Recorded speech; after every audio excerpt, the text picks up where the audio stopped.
RFM matin 7h40 Aliou Sané mooy sunu gan salaamaaleykum. waaleykum salaam Babacar. yaa jiite Y'en a marre di mbootaay googu nga xam ni moo fi sosu woon ci jamono ñu ràññeeku lool ci yenn taxawaay yi ngeen ni xeexal askan wi moo leen tax a jóg tey itam bañ kilifa yi ne ci boppu réew mi itam di doxalee wenn wi bokk nga itam ci mbootaay gi sosu fan yee doon xeex yokkuteem courant gi kilifa yi dogal. Loola tax sax Guy Marius Sagna ak juróom-ñett nit yu mu àndaloon doon manifester ca buntu palais ñu jàpp leen boobaak léegi nekk police démb nag de doyen des juges daal leen di xamal ni da leen di yóbbu kaso fa la ñu fanaan biig kenn rek lañ ci bàyyi mu ñibbi këram waaye juróom-ñett yëpp ña nga rëbës fii ñu toll. Nu ngeen ko jàngatee ba dogal ba waddee. jërëjëf de Babacar li may njëkk a wax déjà mooy. dëgg la may coordonnateur mouvement Y'en a marre waaye tey dama fi toogal kuréel yu bëri yi nga xamante ni ñoom ñoo retrouvé wu ci benn collectif citoyen bu yëngu ci mbirum yokkutewu électricité bi mu am FRAPP France Dégage am ñeneen nag yeneen organisation am sax aar li ñu bokk ci biir donc plateforme citoyenne la li ma mën a jàngat ci loolu li ñu ci njëkk a wax mooy kumba am ndey kumba amul ndey. Je pense que mooy sentiment bi animé la plupart des Sénégalais yi gis traitement bi ñu réservel cette affaire là lu tax ñu wax loolu mooy boo xoolee Guy Marius Sagna ak 8 autres concitoyens yi nga xamante ni ñoom ñoo amaloon marche pacifique boobu pour ne ñoo lànk au nom en tout cas cri bi nga xamante ni li nga xamante ni sénégalais yi fépp fu ñu nekk ñu ngi koy jooytu ci yokkutewu électricité bi ñu jël slogan boobu di ko jibal ci benn marche pacifique ñu bëgg dem devant les grilles du palais en tant que citoyen respectueux des lois et règlements ñu fësal ko foofu gis nañu nu mu fa demee et que bu ngeen gisee ci ay jamono Sénégal yëpp teg nañu bët ay militants politiques yi nga xamante ni ñu ngi bokk APR. ñu demoon ci lim boo xoolee ñoo ëpp ñoom Guy Marius Sagna seen lim ñu dem devant les grilles du palais doon manifester pour ay intérêt wu nit c'est-à-dire Alioune Sall investiruñ ko ci listu APR pour législative yi ñu dem di ñaxtu loolu foofu keroog sax boo xoolee amoon na ay jaamaarloo ba ay grenade lacrymogène mu jib fa ñooñu nag tey sort bi ñu réservel ñoom Guy Marius Sagna bi nga xamante ni intérêt personnel taxu leen jóg ci seen marche pacifique bi waaye li peuple bi di jooytu loolu la ñu bëggoon dem yeggee ko ki nga xamante ni mooy jiitu réew mi à travers une manifestation pacifique ñu jàpp leen ci ñu tëj leen du dëgg du yoon. ci yeneen réew ci mel ni États-Unis da ngay gis Maison Blanche fa président ba dëkk ku bëgg a ñaxtu da ngay ñëw taxaw ci bunt bi ñaxtu bateau Joola bi mu suuxee boobu Abdoulaye Wade nekk président nit ñi dañoo jógee port bu Ndakaaru ñëw ba buntu palais di xultu ak ñaxtu li dal seeni mbokk kon da ngeen a jàpp ni Macky Sall mii bu ngeen ko doon xayma ci wàllu démocratie moom nu ngeen koy xayma. recul démocratique bu garaaw mu am Sénégal maa ngi daan discuter ak sama benn frère africain mu may naan yéen sénégalais yi da ngeen di bàkkoo seen démocratie da ngeen di dem ba foog ni sax yéen benn exception ngeen ci biir Afrique en matière de démocratie waaye lii xew seen réew jamono jii nii war na leen ramener sur terre ngeen xam ni yéen ak ñun ñëpp a yem ci mbirum démocratie dañu am ay njiit yi nga xamante ni dañuy am yaakaar ci ñoom ñu tabb leen ñuy jiite suñu réew ba pare ñuy poser ay actes yi nga xamante ni day gën a sooxel suñu démocratie muy gën a dellu ginnaaw donc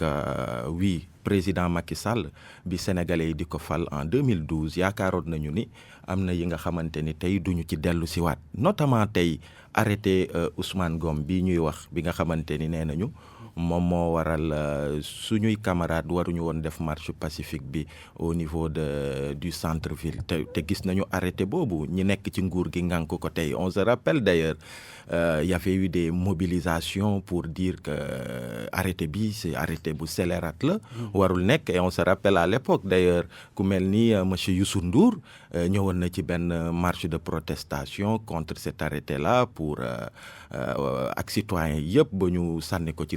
grenade lacrymogène ci tànk tout le monde se rappelle cela. Donc recul démocratique am na et les Sénégalais sont déçus de cela. mais yéen presque une semaine bi ñu jàppee Guy Marius Sagna ak ñi mu àndal ba léegi àjjuma bële ba léegi waaye xeex bi dafa mel dafa yolom trop te tey ji bu doon moom xam naa ne dina def bruit lu bëree bëri xeex ngir ñun ñu jàpp ñu génn yéen dafa mel ni xeex bi daal taxu koo demee noonu boobu ba léegi dégguñu leen wala xeexu leen wàccoo leen xeex ngir ñu bàyyi ko. ñoom Guy Marius Sagna bu leen xeeb acte bi ñu posé déjà c'est un acte très très fort bi nga xamante ni posé nañ ko keroog. mais yéen nañu wax yéen seen xeex bi yéen moom ñun tey ko boobu ba léegi defoo leen dara. man kuréel yi ay aar lu ñu bokk ak yooyu noonu. ngeen ko waroon taxawu leen ko. mais xeexoo leen boobu ba léegi. ñi war a jóg pour mobiliser citoyens yi ci problème bi nga xamante ni sénégalais yëpp ñoo ci bokk yem yokkutewu électricité bi ñëpp a koy yëg. loolu nag dafa am li mu laaj en matière de sensibilisation wax ak sénégalais yi andi ceeg ñoom mu am date bu ñu jàppandoo pour que ñu jëm ci mobilisation pacifique encore une fois loolu nag am na le 13 vendredi 13 prochain incha allah que ce soit Y'en a marre ak ñëpp ñu nekk ci plateforme bi ma lay wax mu am aar li ñu bokk am FRAPP France Dégage am yeneen ak yeneen i organisation incha allah ñu ngi amal benn rassemblement pacifique bu am solo le 13 incha allah di ci woo sénégalais yëpp parce que problème bi du problème mu Guy Marius Sagna et là je m'adresse aux sénégalais parce que c'est bien beau de dire que Guy Marius Sagna guerrier nga jàmbaar nga yaa ngi xeexal réew mi yaa ngi xeexal sa askan jaajëf waay big up Thiat oui les soldats du peuple les députés du peuple loolu yëpp rafet na waaye day am ci ay jamono nag comme fi ñu toll nii ñoom Guy Marius Sagna tey gis ngeen démb lañ leen jëlee au niveau du tribunal yóbbu leen rëbës chef d'inculpation ou participation à une manifestation interdite lañ leen collé ñoom ñëpp waaye gii ñu seppi ko ci mu am yu ñu ci dolli pour que ñu gën ko téye ci kaso bi pour que ñu gën ko chargé ils ont parlé de rébellion ils ont parlé d'attroupement ak yeneen donc loolu bu ñu ko seetaanee tey dina doon li nga xamante ni dinañ ko noot ni ñu nootee askanu Sénégal d'ailleurs ci yu bëri donc il est important que loolu moom ñiy xeexal démocratie yëpp dinañ d'accord ni yëfi caaxaan la ci liñ leen jàppee ba pare fanaanoo leen kaso ay doomi jàmbur rek ndax politique loolu moom jàngatkat yëpp dinañ ci d'accord ak yéen waaye ñi ngeen di xeexal di askan wi ñoom ñi nga xam ni ñoom ñooy yëg yokkutam courant gi ci seen poos ñoom ànduñu ci seen xeex bi maanaam li ngeen wàcc ci mbedd mi ak ñoom jaralu leen ko loolu moom nu ngeen ko jàngatee. loolu man Babacar man loolu duma ko wax ndax boo rappelé woo 2011 balaa 23 juin di am balaa tous ces rassemblements di am daan nañu wax loolu journalistes yi sax daan nañ ne ni peuple sénégalais lu ñu ko teg lu nekk dina ko nangu. waaw dafa di peuple bi nga xamante ni day consommer mais du peuple bi nga xamante ni dina jóg ak yooyu di xeex di bañ man à chaque fois dama ci doon def bémol et après l'histoire m'avait donné raison bi 23 juin amee bu yeneen ak yeneen amee te tey jii nii li ma gëm mooy peuple sénégalais dafa di peuple bi nga xamante ni day encaisser lu bëri venant de ceux qui le dirigent histoire wane na loolu waaye day am ay jamono yu ne dafa di peuple bu am capacité wu ne stop doy na te parce que aussi bëri na fi ay yoon ay kuréel jug nañu woo askan wi ngir xeexaleen moo xam wàllu ndox la wàllum courant la wala wàllu yaas wi mais doo gis kenn daanaka ñi koy organiser dañuy wét ci xeex bi ba nga xamante ne ñu bëri sax dañuy découragé ne ñii la jaruñoo xeexal. boo xoolee ci aar li ñu bokk rek ci ay jamono yàggul ci allée du centenaire yi amoon na mobilisation bu mag. Sénégalais yi ñoo génn ci mbirum pétrole bi ak mbirum gaz bi mu am oui yeneen mobilisation yi nga xamante ni ça a été un peu plus timide mais loolu mënuñu ko wax loolu on ne peut pas dire dans l'absolu que peuple sénégalais combat bi soxlaalu ko mais li ñu mën a wax mooy combat bu nekk ak ay en tout cas par exemple ñoom Guy Marius Sagna FRAPP France Dégage ñëpp xamee nañ leen ni xaaruñu 10 personnes xaaruñu 15 personnes pour que ñu poser ay actes yu fort loolu bokk na ci seeni stratégie en tant que activiste en tant que mouvement citoyen loolu dañ leen koy respecter mais day am ay jamono aussi comme fi ñu toll nii tey jii nii l'objectif mooy de mobiliser les citoyens le 13 incha allah le vendredi 13 te yaakaar naa ni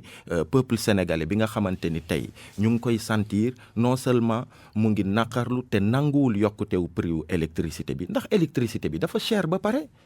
tey jii nii maa ngi gis semaine passée y a peut-être 2 semaines suñu doyen Gaston Madera mu wone ay factures d'électricité mu wone 3 factures entre 74 000 et plus de 200 000 francs CFA te loolu yokkute bi ñëwul sax yokku ci d'abord. Et aujourd'hui on veut appauvrir davantage ce citoyen-là. Gaston mun nañ ne ni c'est un cadre mu ngi liggéey di kii am na yenn moyens yi ndagam moom la metti néewuma la nag sénégalais bi nga xamante ni mu ngi ci monde rural bi sénégalais bi nekk Kolda nekk Kaolack nekk feneen kooku mu ngi tëdd ba pare nga bugg ko doggali. Et pourquoi et ce qui est le plus grave mooy tey jii nii c'est le sénégalais qui paie le pot cassé pour en fait une malgouvernance bi nga xamante ni ci kaw la nekkee. Sénégal doon benn corps bi nga xamante ni ci bopp bi moo am benn cancer métastase yi commencé jàpp yenn cër yi comme Sénélec ak yeneen nga xool tey on parle des charges de la Sénélec ñu ne la masse salariale u Sénélec normalement ci norme yi war na doon 30% wu charges yi ñu ngi si ay 69%. Mais cette société doit être auditée et aujourd'hui on dit que sénégalais yi ñoom ñoo war a payer pour ça. moo tax loolu nanguñ ko autre chose. te yéen gëmoo leen argument yi. mais kenn nguur gi di wax naan amul benn subvention yi moo dis moom amul benn sénégalais bi ko gëm. tey jii dama lay jox juste Babacar Sénélec leb na dañ lay doole rek pour waxtaan bi gën a ñëpp jëriñu ci. Sénélec leboon na fi 30 milliards fan jamono yële. loo xam da ko war a delloo. am na ñu jàpp ni leb boobu ñu leb xaalis 30 milliards ak chargé nekk ci société bi loolee lañ bëgg a fayee ko ci nit ñi jaaree ko ci facture yi layee yokkum pétrole bi ci àdduna. loolu amul du lay taxawul te sénégalais yi nanguwuñ ko amul benn sénégalais bu lay ne ni directeuru Sénélec li mu wax dugg na ci boppam te jàpp na ko te gëm na ko amut. L'autre chose mooy tey balaa ñu dem di jël ci poche sénégalais bi nga xamante ni il est déjà fatigué par le coût du loyer nee nañ fi loyer bi wàññi nañ ko ñëpp gis nañu wàññi nañ ko au bout de quelques mois borom kër yi di génnee ay famille entière sous prétexte que dañuy xawma réfectionné waat kër bu ñu génnee ba pare ñu yokkaat prix wu loyer bi sénégalais yi gis nañ fi loolu. Et au-delà de ça balaa ñoo dem di jël ci poche sénégalais yi comme je le disais mais tey jii nii xoolal tous les rapports des corps de contrôle de l'État yu épinglé que ce soit des directeurs généraux que ce soit des ministères que ce soit des agences de l'État yi nga xamante ni dañ leen dénk ay mbir ñu war ko doxal ci réew mi di luubal yi ci mujj rek mooy le dernier rapport de l'ARMP qui part du ministère de l'agriculture bi nga xamante ni mu ngi taxe sénégalais yi benn poulet à 11 000 benn chèvre à 116 000 le directeur de la RTS réparation wu oto à 66 millions de francs CFA sans compter mais c'est des corps de contrôle de l'État c'est pas l'opposition c'est pas Y en a marre c'est des corps de contrôle de l'État ñoo def loolu. On a parlé de 19 rapports mais tey jii nii man ce que je dis et beaucoup de sénégalais dañuy ne tey jii nii loolu noonu yëpp ñuy luubal ci xaalisu sénégalais yi ay milliards ak ay milliards loolu rek tuuti boo ci jëlee régler na problème mu Sénélec ñu bañ a dem ci poche sénégalais bi. L'autre chose mooy toutes ces institutions budgétivores nga jëm ba ci assemblée nationale des députés yi nga xamante ni ils sont supposés être ay députés au peuple ñu ngi tamante ay détournement wu 600 millions de francs CFA. nga gis député bi nga xamante ni ñu ne sous prétexte que président groupe parlementaire la il a xawma jusqu'à 10 millions xawma par mois xawma par lan. Et après il se permet de dire que xaalis boobu noonu am na pàcc bi nga xamante ni dañ koy jël di ko fayee facture d'électricité wu siège APR c'est-à-dire xaalisu sénégalais yi ñu jël di ko fayee siège APR. Et ce même sénégalais-là on lui demande encore de casquer davantage pour facture d'électricité bi nga xamante ni c'est fort déjà. léegi loolu moo pour tax seen rassemblement bi nga wax le 13 da ngeen def rassemblement léegi bu leen ko préfet bu Dakar bañalee lu ngeen di def ndax da ngeen naan da ngeen koy topp wala da ngeen naan xaar ñu fay boy bi Guy Marius Sagna ñu fay ko borom ndaxte dañoo tere manifester mu jaral ko mu def ko yéen ba ban taxawaay ngeen taxaw boobaa. préfet mënuñu tere ñu amal marche pacifique parce que constitution moom moo ñu ko jagleel te constitution moo tiim lépp incha allah lépp li ci war ñun def nañ ko lettre d'information bi déposé nañ ko bu soobee yàlla incha allah le 13 dina am ce grand rassemblement là. buñ ko teree parce que gis ngeen mbir yi ni muy demee chaque fois buñ ko teree lu ngeen di def bu ñu ci yeggee incha allah di ngeen ko gis waaye fi ñu ci toll en tant que citoyen mooy li ñu war def nañ ko buñ ci yeggee incha allah marche bi dina am et on espère que ces autorités là pour une fois ils seront à la hauteur. parce que le peuple est déterminé à ce que ñu xam ni non seulement nangu ñu yokkutewu prix wu électricité bi mais ñoom Guy Marius Sagna bi nga xamante ni tey ñu ngi Rebeuss ak 8 autres camarades ay dignes fils de ce peuple là foofu de seen place dañ leen war a bàyyi ñu dem ci seeni kër loolu mooy dëgg kumba am ndey kumba amul ndey bi dafa war a jeex ci réew mi jox naa la exemple ces militants apéristes joxuma la woon sax exemple ces étudiants de l'APR aussi yi nga dem xamante ni dañ dem ba palais di fa xeex di fa def naka su dul noonu ñoom Guy Marius Sagna ils n'ont pas fait ça yoruñu woon gànnaay yoruñu woon xeer yoruñu woon dara marche pacifique lañ doon def te gis ngeen Guy Marius Sagna bi mu demee moom la ñu malmené yorutoon dara moom lañ doon malmené et aujourd'hui on parle de xawma lan ak lan ak lan caaxaan googu dafa war a dàkk ci réew mi voilà.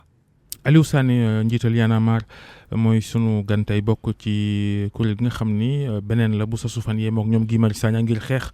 lii di yokkutem courant yi bañ jàpp ci ñoom Guy Marius Sagna démb lañ leen jàllale Rebeuss mook yeneen juróom-ñaari doomi aadama ku wax courant bi tam wax ndox mi fan yi gis nga coupé gi ci dëkk bi ndox mi ñaari fan rawatina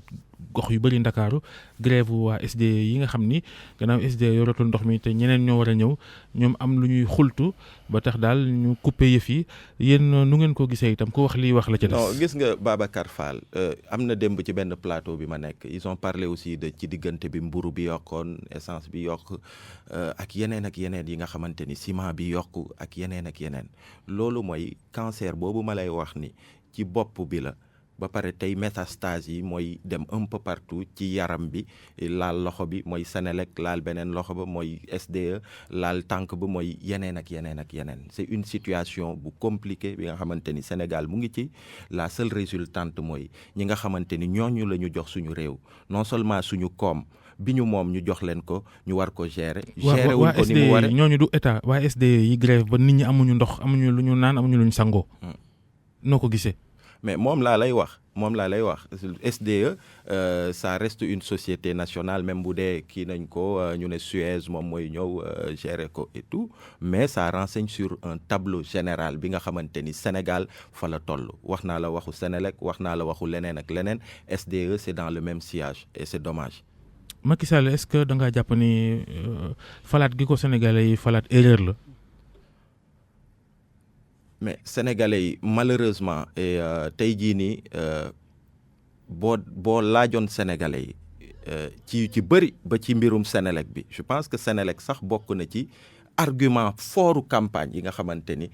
ñu ŋànk nguur gi moom la ñu doon jibal ni wii gis ngeen Senelec fi mu tolloon gis ngeen tey fi mu toll benn bulle communicationnelle bi ñu créé autour du mensonge tey jii nii gis nañu bulle boobu éclaté na et les Sénégalais sont déçus de constater li xew. Mais au-delà de ça, on veut les appauvrir davantage. Et ils sont déçus de ça, ils sont déçus de beaucoup d'autres choses. Yi nga xamante ni nguur gi depuis élection yi xool leen réew mi tout le mensonge qu'il y a eu avant les élections xaalis bi ñu jël yëpp xaalisu sénégalais yi ñu dugal ko ci campagne électorale bi. Et quelques mois après les élections gis ngeen réew mi fi mu toll ak nu foo laal mu ngi metti. Les Sénégalais ils sont déçus. Ils l'étaient déjà. Mais ils le sont davantage. jërëjëf Aliou Sané jërëjëf El Hadj Ndiogou Diène jàngeen jëf mbokk yi yéen ñu topp ci subaak léegi ci RFM matin ci TFM ak ci RFM.